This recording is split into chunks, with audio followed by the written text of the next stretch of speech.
Good morning. Welcome to First Unitarian Congregation of Toronto in person and online, where our mission is to nurture connection, share life's joys and sorrows, and act for love and justice. June 21st, 2026 marks the convergence of many celebrations today. Happy Father's Day to fathers and father adjacents everywhere. Happy solstice to the northern hemisphere, where in Takaranto our sunrise was at 5:35 a.m. and sunset will be at 9 p.m. Our longest day of light in the celestial year. And if you're doing the math, that's like 15 and a half hours, so. Today is also the 30th anniversary of National Indigenous Peoples Day. It's a time to recognize and celebrate the traditions, cultures, and contributions of First Nations, Inuit, and Métis. National Indigenous Peoples Day takes place on the summer solstice. The summer solstice holds deep spiritual and cultural significance for many Indigenous peoples, marking a time of renewal, connection, and celebration. The United Nations declared 2022 to 2032 the International Decade of Indigenous Languages, with the aim to draw global attention to the critical situation of many Indigenous languages worldwide. It focuses on mainstreaming and taking pride in linguistic diversity while ensuring the rights of Indigenous peoples to preserve and promote their languages are respected. In Canada, there are 70 distinct Indigenous languages spoken. Greetings from the Anishinaabe territory, from the Ojibwa, Ani or Bozu, Algonquin, Kwe, Cree, Tanasi, and Michif, Don Shi. With gratitude, First Unitarian Congregation of Toronto gathers at 473 Oakwood Avenue on the treaty lands of the territory of the Mississaugas of the Credit First Nation. We welcome you, whether you're joining us from around the corner or across the world, and whether you're a longtime member of this community or visiting us for the first time. You belong here because you are here. My name is Catherine Lake. I'm a member of this community and your worship leader for today's service. We're joined today by our worship team, Dallas, Angela, Matt, and Gregory on piano, who I didn't really want to interrupt in that wonderful, wonderful piece that he was playing at the opening. I'd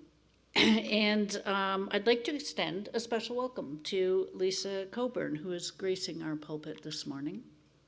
Lisa is a new aspirant on the pathway to UU ministry and is completing her first year at seminary at the Emmanuel College at the University of Toronto.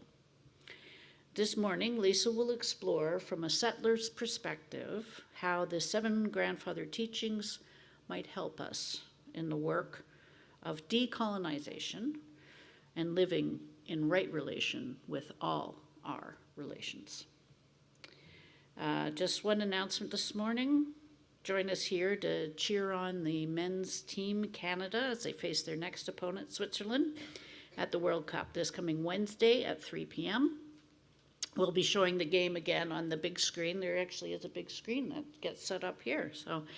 And we had about 25 people join us on Canada's opener on the 12th. So come on in to hoot, holler, and go Canada. Yes. Throughout the summer, and this is the official start of summer, so welcome summer, Reverend Linda Thompson will continue to nurture and challenge the congregation through her thoughtful and thought-provoking sermons. And we'll also have a few guest ministers and speakers in the mix. So stay in touch through First Light, our weekly e-newsletter, and you can register for that online or at the welcome table just outside the sanctuary doors. Thank you all for being part of the life of our congregation. I now call up Desta and Marae House to help in lighting our chalice. As we begin our service, for those online, I invite you to light a candle or chalice if you have one close by, and join with us in saying our chalice lighting words. As we light our chalice, may its flame kindle within us the warmth of compassion, the glow of love, the fire of commitment, and the light of truth. And we begin our time of worship. This time we make sacred in our coming together by greeting our neighbors while being mindful of and respecting one another's ways of saying hello. So please take a moment to greet your neighbors.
And now join us in singing hymn number 1, May Nothing Evil Cross This Door.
In the immensity of time and space, we gather to ponder our relationship to all those many things which are greater than we are.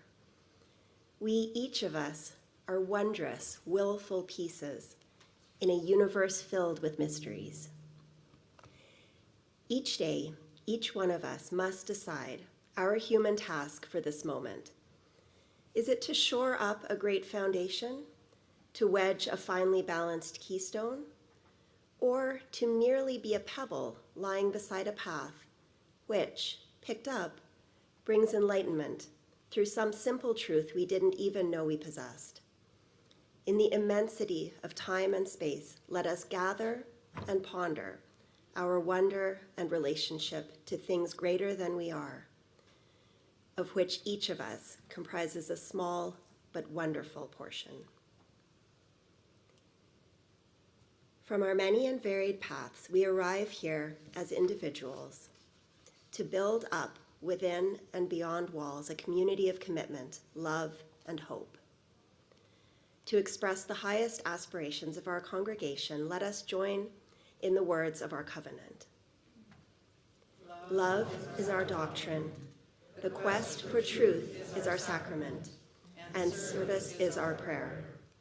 To dwell together in peace, to seek knowledge in freedom, to serve life to the end that all souls shall grow into harmony with the divine. Thus do we covenant with each other and with all.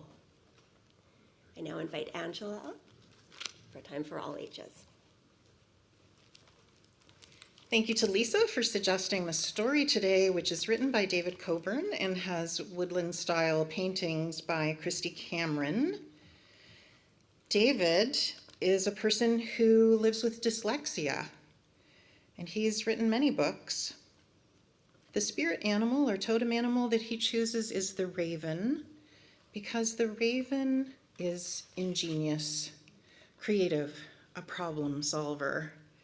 And David may have found that there are some problems to solve when words don't appear on the page for you the way they do for some other brains. So here we go. The 7 sacred teachings or 7 grandfather teachings. We are taught how to live, when to take, when to give. From our elders we learn how the earth and sun turn. All their teachings are clear, all their lessons are dear. They are simple and fun, we just learn from the sun. First, we sit in a round, our legs crossed on the ground, and we place our hands flat on our Mother Earth's back. There's Turtle. With closed eyes side by side and our hearts opened wide, we are many, yet one, waiting there for the sun. We are small and we're weak like the wolf, yet unique. We are humble, it's fun when we learn from the sun. The sun rises each day in the east as we pray. It is huge, it is strong. We are not big, that is wrong. When the sun's south, we see we have gifts, you and me. We're unique, every one. We learn that from the sun. When we look to the west, where the sun goes to rest, we are taught to respect, from the old to the nest. Then we turn to the north and our courage comes forth. Bare and landscape are white. We find strength to do right. Next, we turn our heads high to our Father, the sky, and hear Beaver advise that we need to be wise. We are told to look down. Mother Earth is the ground. She's the tree, she is snow. Where we're from, where we'll go. Here's Raven. When we look deep inside in our, in our heart's eagle flies, she is up there above, teaching us how to love. You can learn how to live, when to take, when to give. You will find that it's fun when you learn from the sun. That's by David Bouchard, who states that his heritage is French, Osage, and Ojibwe. So children are celebrating the sun. We're learning about, we've already talked about the grandfather teachings. We've had this book in our class.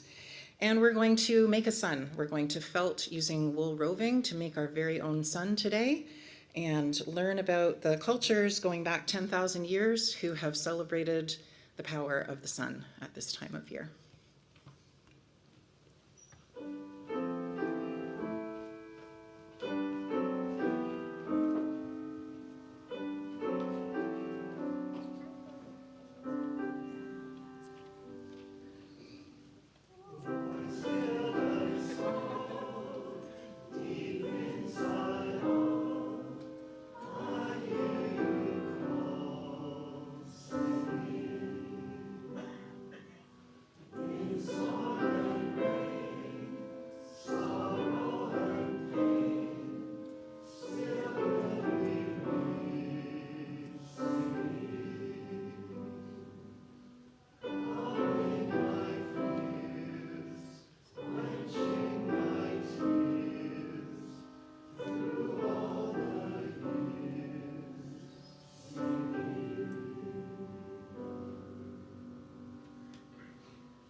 Enter with me now into a time of meditation and prayer, a time we begin with the words from Chastity Gray, which will be followed by silence, then musical meditation with the lighting of candles of concern or joy, and the sharing of our sorrows and joys.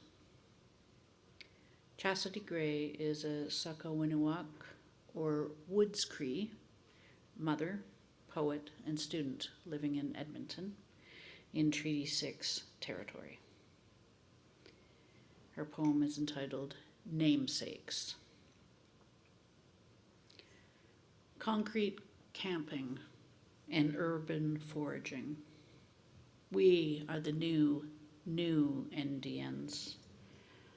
The land recognized us, and their speech echoed to a far-off space, to a place where all we could verbalize was the whos, the whys, the whats, and the lingering longing for stillness. They never seemed to realize the urge for the still came from the endured moving, not from the moving of the body, but the moving of the spirit. Nokum didn't speak much, but when she did, sun's rays traced the syllables. This was the story of northern living. When they came and they fled from home where schools of whitefish and bush beings lived, he bundled up the kids and hitched a wagon to town, leaving that whitefish behind, with not a sound passing their lips. Their transmission of silent prayers fill airwaves and mark the beginning of an end. And even so, someplace within those open spaces between tree trunks and moose trails, far across to the avenue twinkles and honking of cars through city nights, talk, texting, tweeting away, remains those spirits peering from the tree line, ever waiting for them to return again.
come now to tend the sacred bonds that bind our lives one to another, affirming that what touches the life of one of us affects us all.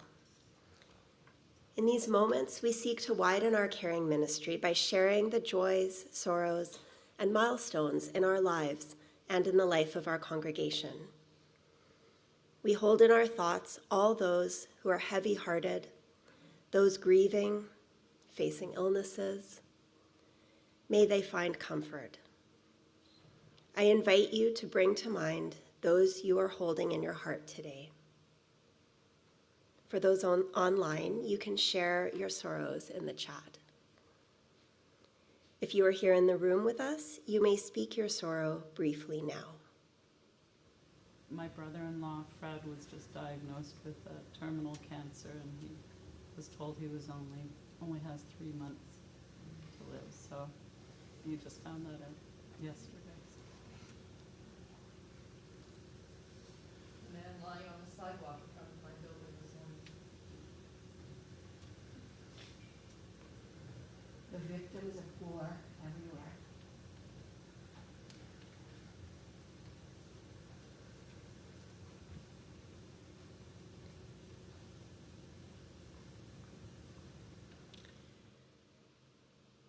Life offers gifts and delights, and we celebrate all those experiencing joy.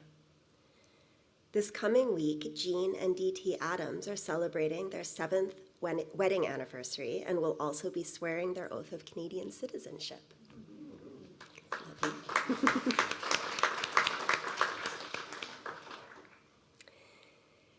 May we cultivate gratitude. Please bring to mind all that you are grateful for today. For those online, please share your joys in the chat. Those in person are invited to name your joy in one breath. My daughter Naomi is the choreographer for the opening ceremonies of all 7 games, FIFA games in Vancouver. Our 45th wedding anniversary.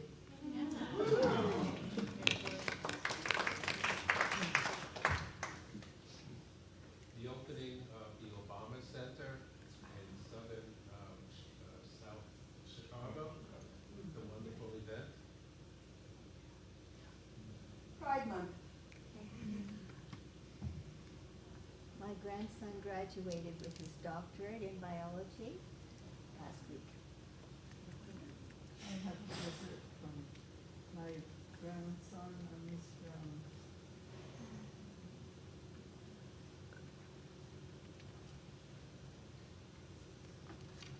Seeing a friend on the streetcar. The longest days.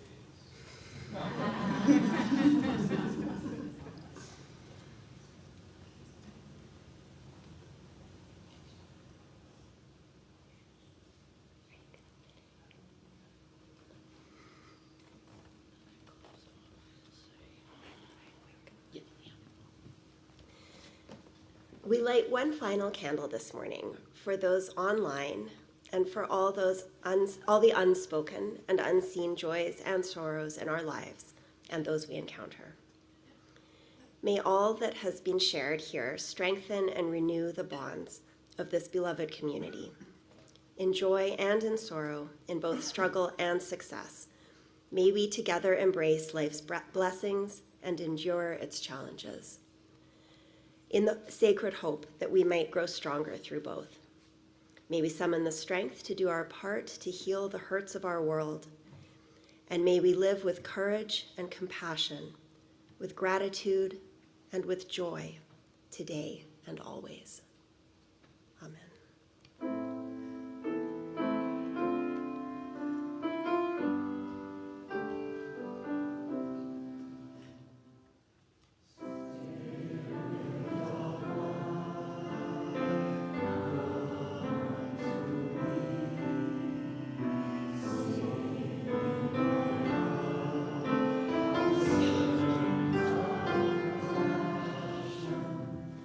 Lord,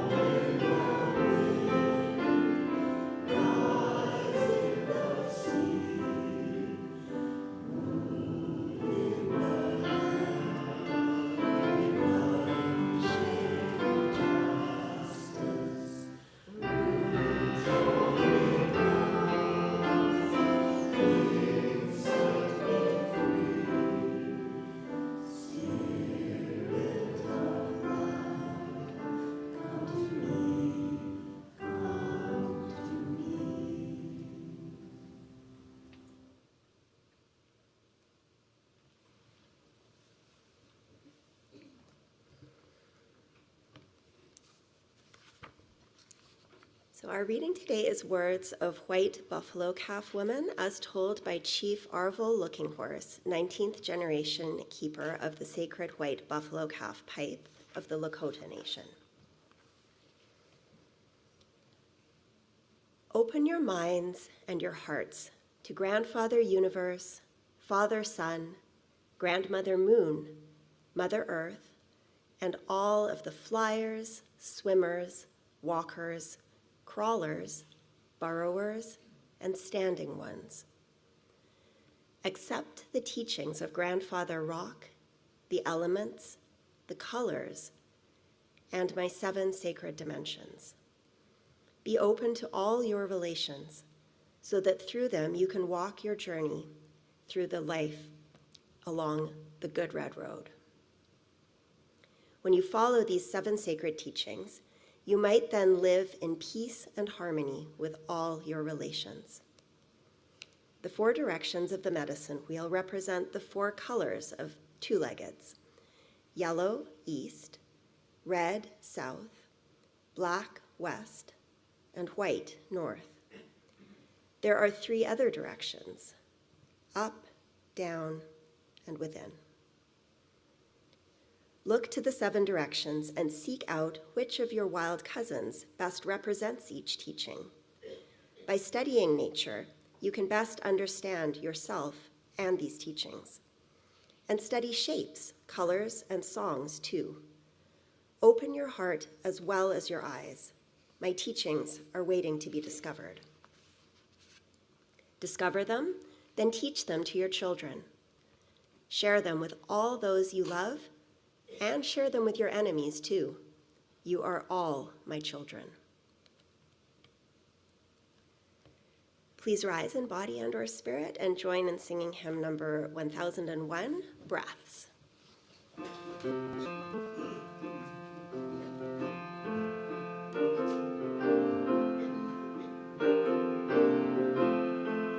Listen more often to things than to beings. Listen more often to things than to beings. 'Tis the ancestors' breath when the fire's voice is heard. 'Tis the ancestors' breath in the voice of the waters.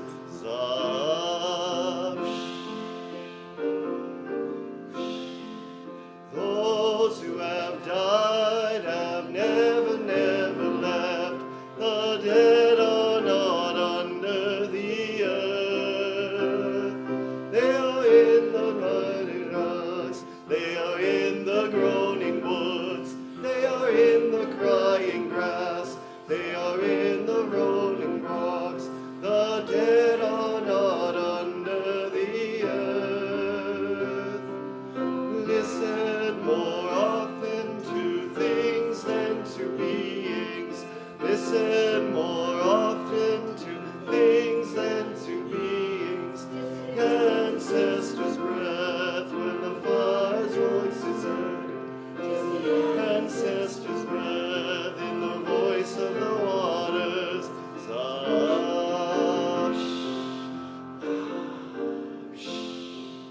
Those who have died have never, never left. The dead have a pact with the living. They are in the rustling trees. They are in the wailing child. They are with us in our homes. They are with us in this crowd. The dead have a pact with the living. So listen more often to things than to beings. Listen more often to things than to beings. Ancestors' breath when the Father's voice is heard. 'Tis the ancestors' breath when the voice of the waters.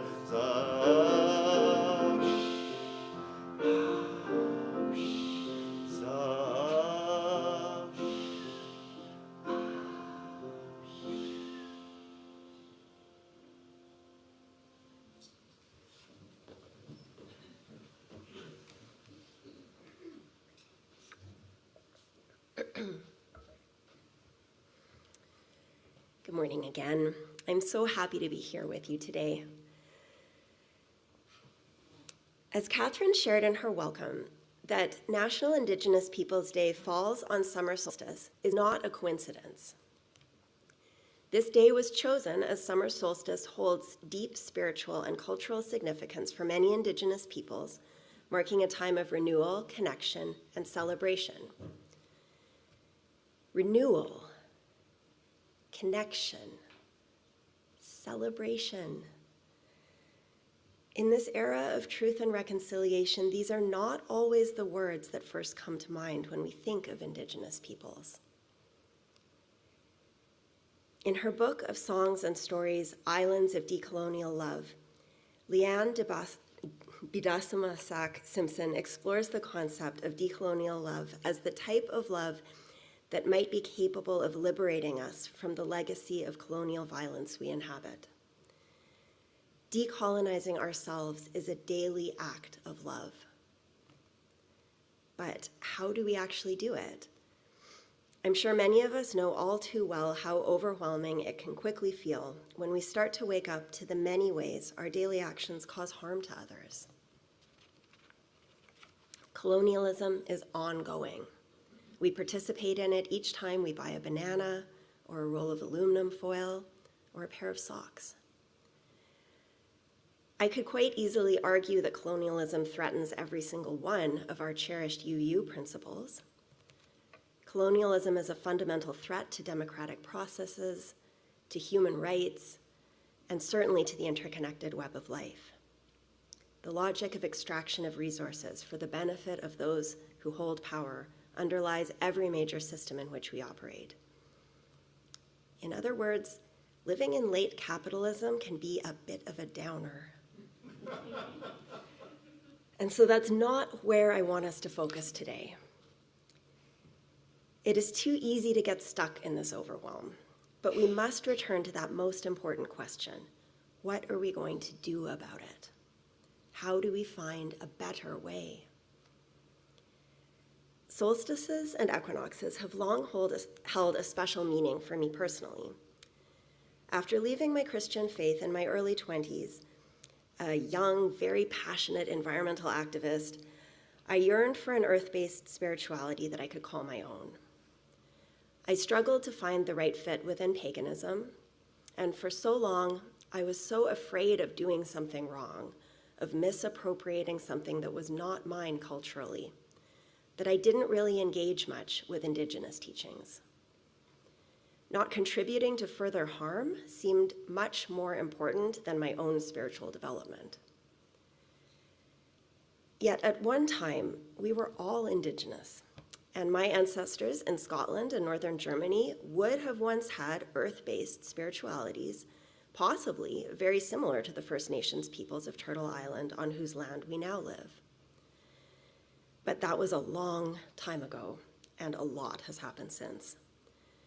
Much has been lost, and there wasn't much left for me to connect with.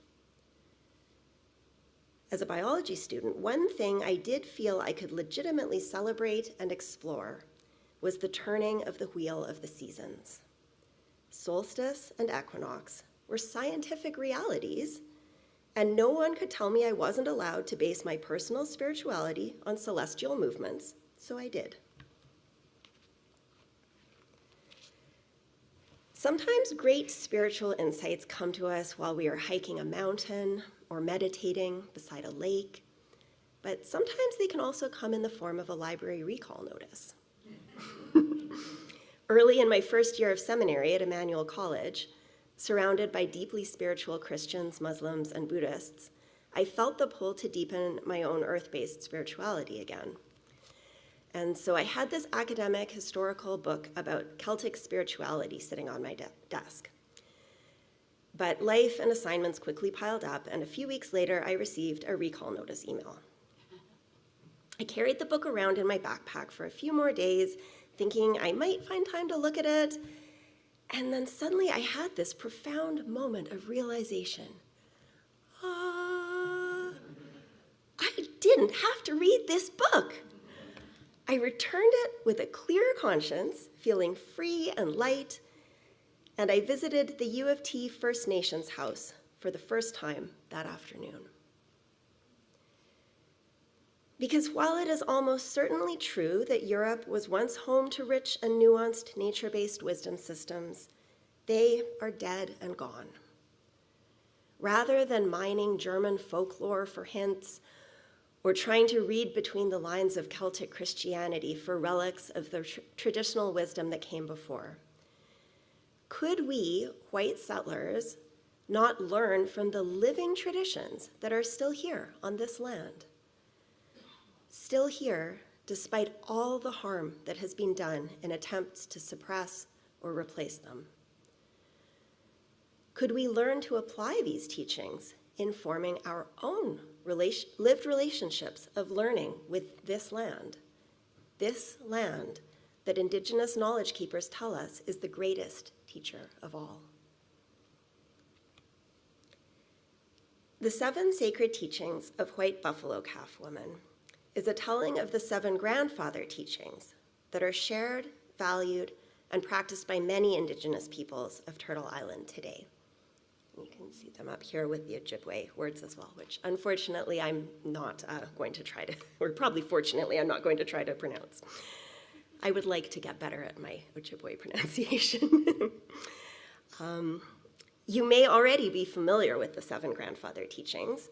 In fact, in 2021, since 2021, they're even represented above the entrance to the chambers of the Legislative Assembly of Ontario by a wood carving by Ojibwe artist Garrett Nadee.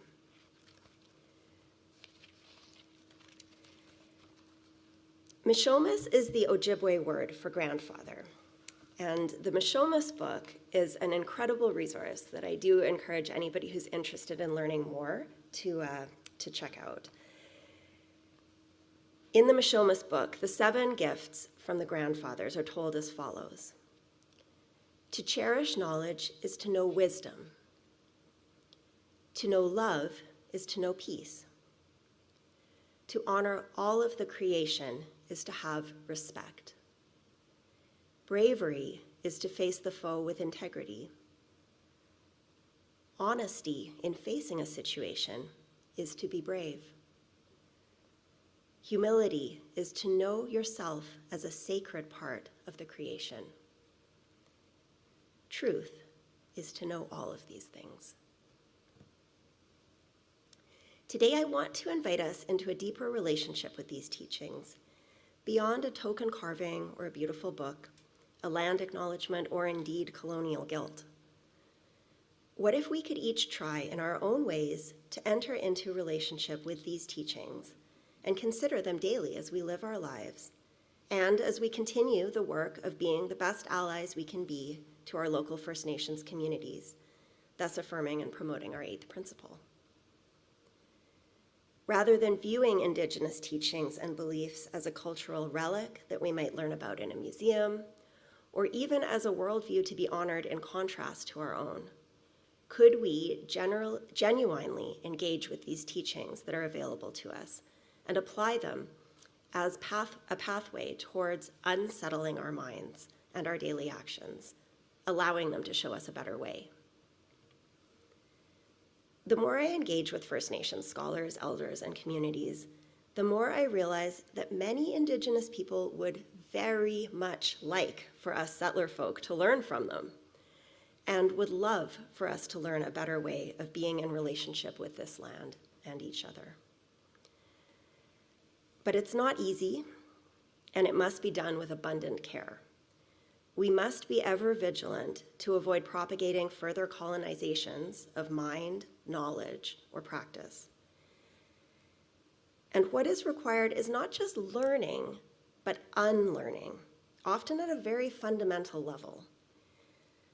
I frequently am reminded how my own scientifically trained mind's linear, reductionist habits deeply shape how I process new ideas. Indigenous worldviews are generally nonlinear, following cycles and seasons, revisiting the same ground again and again, and always finding something fresh. You can pick up 3 well-respected books on these teachings and find 3 different versions of correspondence to color, direction, animal, or even the wording of the teachings themselves. For example, sometimes strength and courage are separated, and love isn't explicitly named as one of the 7. There is never just one answer, and most of the time, a book is not really the place to look at all.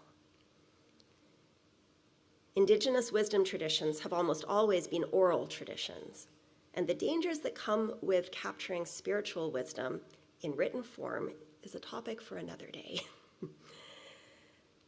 One of the gifts of oral traditions is that the teaching can be adapted to the situation and can more easily evolve along with the people and circumstances. And all of this matters deeply for those of us who wish to decolonize our minds. It is so hard to train ourselves away from looking to a book as our source. But even if it is now written in a book, such as this one, all this knowledge came originally from spirit and from creation. And that is where we must each also seek to develop our own relationships of understanding and learning. We must listen earnestly to what the birds, the trees, the rocks, and the water might be telling us. We can learn to show our gratitude to this land each day and listen to its lessons. Open your heart as well as your eyes. I encounter a book like this, and my brain immediately wants to memorize the details and get them right. But the most important line in today's reading is this: look to the 7 directions and seek out which of your wild cousins best represents each teaching. By studying nature, you can best understand yourself and these teachings. And study shapes, colors, and songs too. Open your heart as well as your eyes. My teachings are waiting to be discovered. This is the true wisdom of Indigenous worldviews that I think our settler minds often miss. The glorious exuberance of spiritual wealth that is to be found in every aspect of creation. In her book, Sacred Instructions, Indigenous Wisdom for Living Spirit-Based Change, Penobscot lawyer, author, teacher, and activist Sherry Mitchell discusses the recent interest in the law of attraction as the re-emergence of an ancient wisdom she names the law of creation. Where we focus our energy and thoughts impacts our vibrational frequency and brings into existence our shared reality. She writes, "This movement shows us how our creative powers can be used to change the direction of our world.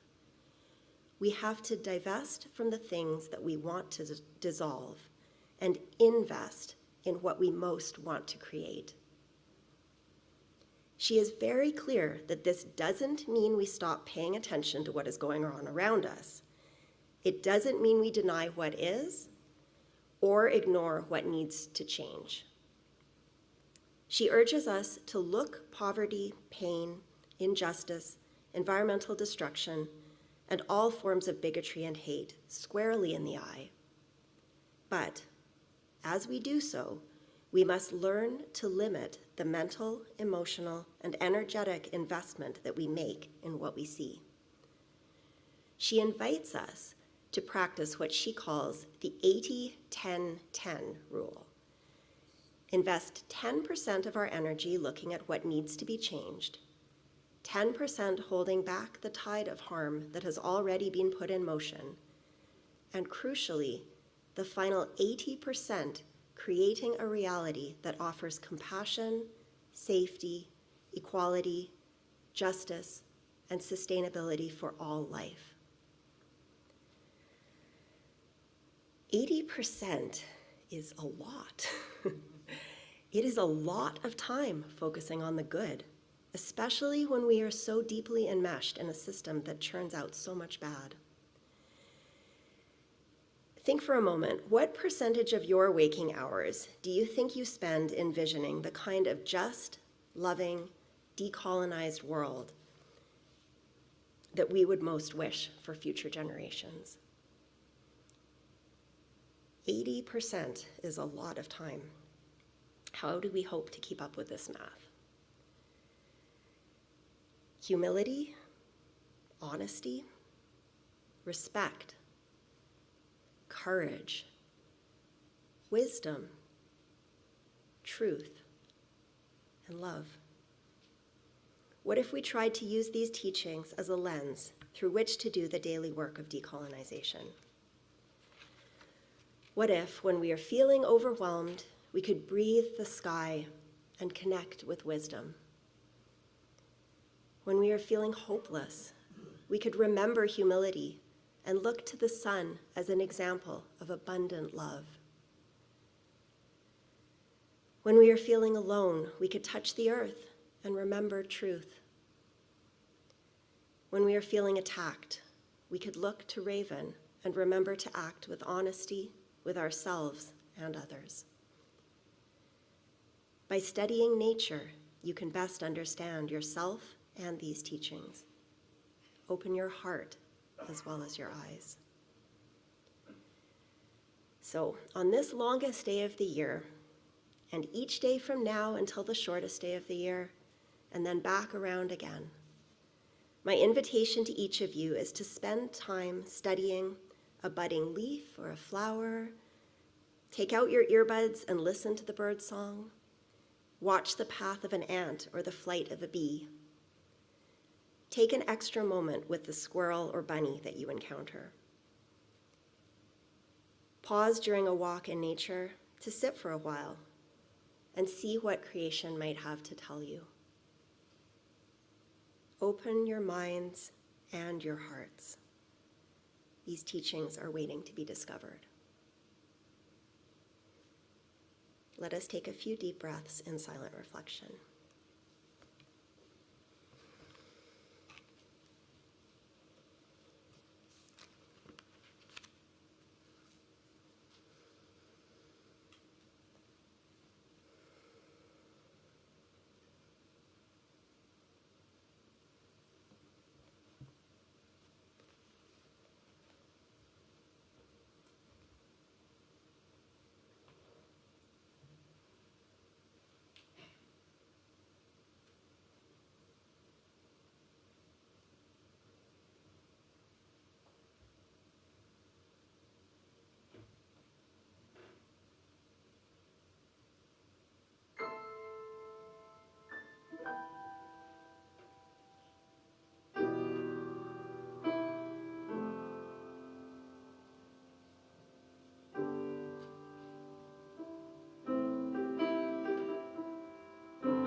Oh, thank you, Gregory. Oh, that was powerful, powerful.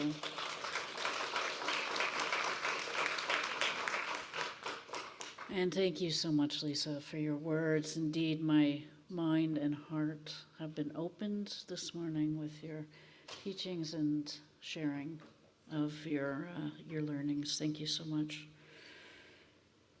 The First Unitarian Congregation of Toronto is an open-minded and welcoming spiritual community guided by shared values.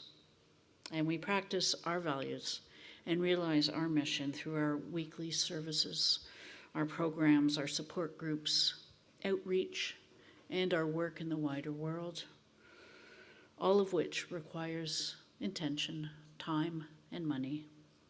It is a joy to receive and a joy to give. Please donate generously so your community can continue to give to you and to others in the spirit of our shared vision. At the back of the sanctuary is a basket and a tap machine, and where you can make a donation, or please visit our website and click donate to make a difference. And Matt will drop the link in the chat for our online friends. Thank you, everyone, for your generosity and for the generous gifts that were given to us today in this beautiful service. Will you rise in body or spirit and join in singing hymn 163, For the Earth Forever Turning?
Thank you for being here with us today. We hope you have found connection and meaning in the service, and we look forward to seeing you in person and online next week. For those who are joining us online, at the end of our service, you will be invited to join a small group discussion by accepting the prompt to a breakout room when it appears on your screen. Today's discussion question is, what is something you have learned from spending time with nature? Can you relate it to one of the 7 sacred teachings? So it's a little bit of a quiz, I guess, to see if you can remember what they are. And for those who are here in person, we encourage you to take the question into conversation with others during social time. As we extinguish our common flame, let us hear these traditional words adapted from a 1917 Universalist hymnal. May words laid in our ears today, through grace, become the seeds, the fruitful seeds, of kinder thoughts and greater deeds.